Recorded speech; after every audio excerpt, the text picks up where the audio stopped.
Ganda. Pero sabi sa inyong dalawa. Amazing, amazing. Ang ganda ng kwento. OFW na magkapatid for 19 years, finally, nagkita dahil sa negosyo na ginagawa natin. For 19 years, hindi nila nakita yung isa't isa kasi parehong nag-OFW, nag-ibang bansaan right now dahil sa community natin, nagkatagpo sila finally. Ayan, Coach, pakilala ka naman.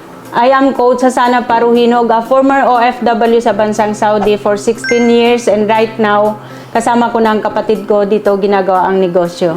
I am Husna Akçay, a former OFW from Turkey for 17 years. So, grabe no, for 19 years, hindi kayo nagkita, hindi kayo nagsama. Sino ba yung unang naging OFW sa inyong dalawa?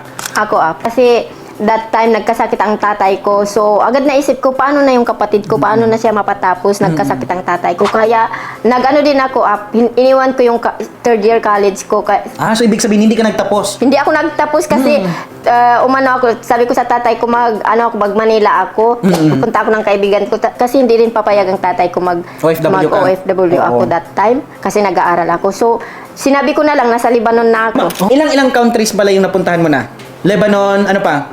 Marami din. Marami. Sa Lebanon ako, nagpunta ako ng Amerika, Los Angeles, New Ano yun? York. As an OFW or? Oo. Sinama lang ako up. Namatay na kasi yung yung nag-ano lang ako up. Parang caregiver din, nagtitingin ng BP, bibigay ng gamot. Sabi ng tapos mo yung pag-aaral mo, umuwi ka. Umuwi ako, pinauwi nila na ako kasi... That time, nagkita kayo? Hindi naman? Nagkita up kasi second year college ako nung time na so yun. bali, first alis, pero pagbalik nagkita kayo? Nung pagbalik niya, nag-Kuwait siya, tapos dinala ng employer sa Egypt. Grabe ng dami na napuntahan ng... Yung time na napauwi siya, nasa na ako, fourth year college up, graduating na ako. Tapos yun, nasa Pinas na siya. Ako naman, nag-apply ako agad after graduation. Anong naging influence mo? Bakit nag-OFW ka? Naging influence ko up sa pagiging OFW kasi yung mga kaibigan ko, yung pamilya nila is OFW din. Kaya yun nag-Manila kami. Tapos tatlo kami mag-classmates na umalis papuntang Saudi. Kumbaga, nagtrabaho ka sa ibang bansa, I know for sure sobrang proud ka rin kay Hasana. Kasi, kumbaga, siya din nagpaaral sa kanya, tama? Para makapag-graduate siya. Anong feeling as someone na naging nagsusupport sa family, nagsupport kay Hasana na right now, kumbaga naging successful din siya sa field na pinag-aralan niya? Sobrang saya up. Siyempre, hindi lang ako yung maging masaya, pati yung pinagtatrabahoan ko sa Lebanon, pinadalan pa rin siya kahit wala na ako doon sa Lebanon kasi parang wala din anak yung Lebanese. Parang naging family na rin kayo, parang family. Kaya hindi ako tumagal doon up, namatay yung matanda. Kaya sabi niya, dalhin na lang kita sa Amerika. Parang gusto ko na ataampunin nun eh. Dalhin kita sa Amerika tapos pagbalik, uwi ka na tapos mong pag-aaral. Pero hindi ko tinapos. Kasi parang pag-aaralin mo pa si Hasana, no? Parang thoughtful na kapatid. Kasi sinasabi niya, yung kuya ko is nasa second year college lang. So hindi ikaw lang yung pinapaaral niya? May kapatid ka pa? Lahat kami, hindi man nagtapos yung ate namin na pangatlo. Sabi niya, walang magtatapos sa pamilya natin, pero ikaw, ipupush ko na makatapos ka. Galing. Kaya nung nasa time na nasa Kuwait up, naalala niyo yung gera ni Saddam? Ay, hindi ko alam yung mga gera na yan. Ano yan? Bata pa ako na. Anong year yan? Doon na ba? Yung ginera si Saddam nung 2000. Nagtrabaho din ako as a clerk. Grabe. Computer science. Yun, sabi ko sa kanya, umuwi ka na kasi sabi niya, nag-alarm daw na nagbubomba ba. Sabi ko, umuwi ka na kasi danger na doon sa sa Kuwait. Sabi niya, kung uwi ako, hindi ka makatapos. Grabe, kaya yun, inano niya hanggang sa nadila siya sa Egypt.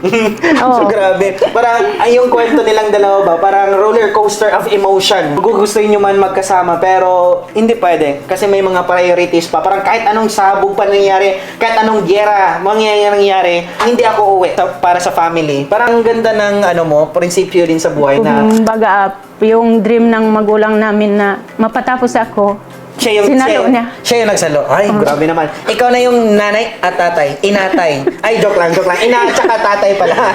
I'm so happy kasi nakapagtapos naman din sa hard work sa ibang bansa. Parang kahit 19 years man yung tiniis, pero grabe yung transformation. Yes, sir. And sino yung unang nakakita sa inyo ng negosyo natin? Kami nag-decide na kami mag-for good sa Pilipinas. Di ba, 30 years, sabi niya, napagod na daw. Buhay Pilipinas na naman ang namin, di ba? So yun, sabi ko, ako bilang nanay, hindi lang ako asa. Yes, nandyan ang asawa ko, pero iba pa rin na may maibigay ako sa mga anak ko na galing sa akin. Kaya yun, naganap ako ng opportunity. Sabi ko, ayoko nang mabigat na trabaho. Kasi nasanay Siyempre, na ako nasanay sa ka na. ilang taon na yun lang, office work, ganyan, hanggang sulat lang. Ang gaan ng trabaho talaga. Kaya sabi ko, naghanap ako online. Yun, nakita ko si Coach Wahab na may interview. Oh, yung isang Muslim Ayun. din nakasama natin, Oo. na OFW din, Yes, Tausog. And right now, doon ka naghaw. Doon ako Nag-ask nag-aw paano sa gawin yung kanya. negosyo. Kaya yun, napresentahan din niya ako ng business. Kaya nagandahan ako sa concept ng negosyo natin, which is yung leverage up. Inisip ko na long term. Sabi ko, Yes. ito na yun. Kahit nasa Pinas ako, kayang-kaya kong gawin. Kaya yun, nag-join ako. Tapos nung siyempre member na ako, di ba? Nag-training na, nag-attend na ng events, na-inspired na ako. Sabi ko, ang ganda ng negosyo. Ang unang naisipan ko is yung ate ko. Kasi nag-ano din siya, nag-open up din siya sa amin na gusto rin daw nila umuwi ng Pilipinas. Oh. Lagi niyang tinatanong sa akin, sabi niya, ano kaya ang pwede kong gawing negosyo sa Naghanap Pinas? ka na rin Kasi talaga, di ba may salon siya sa Turkey. Kaya sabi ko sa kanya, ito may nakita ako na online business, yung Elites Empire. Panurin mo yung DLQ ni Empress. Sinend ko sa kanya, tapos manood ka ng event na pang non-member. Yun, nanood siya up. Tapos kinilig siya. Sabi niya, ang ganda daw. Oo. Yun. Doon mo na nagustuhan. Anong insight mo sa ganitong business before? Medyo negative Oh, negative. Kasi Oo. nadaanan ko kasi ang networking. Pero after that, nang mapanood ko ang DLQ ni Empress, sabi ko, oo nga. Kasi hindi na, iba na ngayon. Parang iba yung mga ganitong business before na traditional na kailangan mo lumabas, kailangan mo makipag-meet ng someone just to present the business, magbenta-benta. Ngayon kasi online na eh. May tools na rin tayo. And right now, no, parang ang sarap sa feeling na for 19 years nagustuhan mo rin yung negosyo, and right now, parang yung income is just a bonus eh. Kasi yung income mo dito, pa 500,000 ka na, Yes, di ba? yes, Almost 500,000, tapos ikaw pa 200,000 na rin. O Oo. yung income nila dito. Pero aside from income is, of course, nagkita na kayong dalawa for 19 years. Anong feeling mo first time na nakita mo yung ate mo sa airport pa lang? Anong feeling mo by that Ayun, time? natawa ko sa kanya. Bakit naman natawa? Natawa ako na natuwa na masaya kasi nakita ko na din kung paano ang kakulitan niya ba na. Oo, yun yung Na-remind price test. ako. No, parang yung 19 years kasi na hindi kayo, parang alam mo yun, hindi magkasama kumain. Yes, yun. Parang nagkakwentuhan naman, pero sa video call. Sa video call. Oo, Video parang, call. pero sa personal, iba pa rin. May personal Yes, touch, parang nahawakan mo, naiakap mo. Ang sarap sa feeling, Ang no? kagandahan din up kasi yung asawa namin is supportive ba sa amin. Tama. Sa akin full support, tapos sa kanya kumbaga nagtiwala yung asawa niya. Yung kapatid mo nandun na ginagawa ang negosyo. Ikaw may pangarap ka din, kumbaga sige, sundan mo yung kapatid mo. Kaya pinasunod siya sa akin dito sa Pilipinas. Grabe, no? And ikaw Coach Jos, na anong feeling mo na siya yung nagdala din sa'yo dito sa napakagandang opportunity? Oh, sobrang saya. Siyempre, so grateful talaga na magkasama pa kami sa business, tapos magkasama pa kami dito sa sa hub. Kaya masaya. Yes. No? Yung parang binabayaran na namin ang 19 years na hindi nagkita.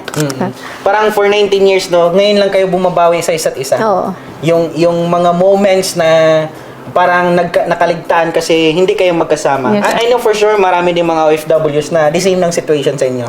Oo. Na ilang years hindi nakita yung family, ilang years hindi nakasama yung kapatid, hindi nakasama yung mahal sa buhay. And right now, kayo yung naging inspirasyon sa mas marami pang mga OFWs na nanonood right now. And I'm so excited kasi dati lang din silang nagtanong paano gawin yung negosyo, and right now, andito na sa negosyo na ginagawa natin. And Coach, anong message mo sa lahat ng mga kapatid natin din ng mga Muslim or mga OFWs na nanonood right now?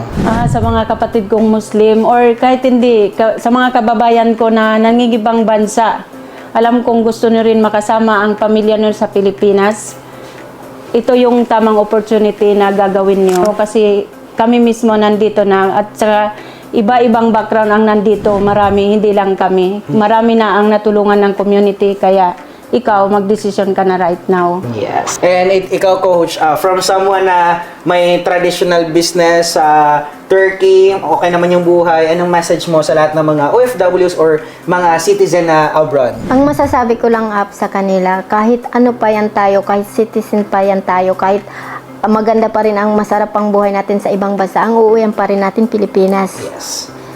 Mamimiss pa rin natin ang ating bayan. Kaya ang advice ko lang sa kanila, hanggang maaga, huwag na kayong magtagal kasi syempre, babalik ka at babalik ka pa rin sa sarili mong bansa. Yes, no? So, I am so excited na marami pa tayong pamilya na mabubuo dahil sa negosyo natin. Kaya sa lahat ng mga OFWs na nanonood right now, I am so excited na mag-guide din kita dito. The same with Coach Hasana and Husna dito sa community natin. Kaya click this ad and see you in my inbox.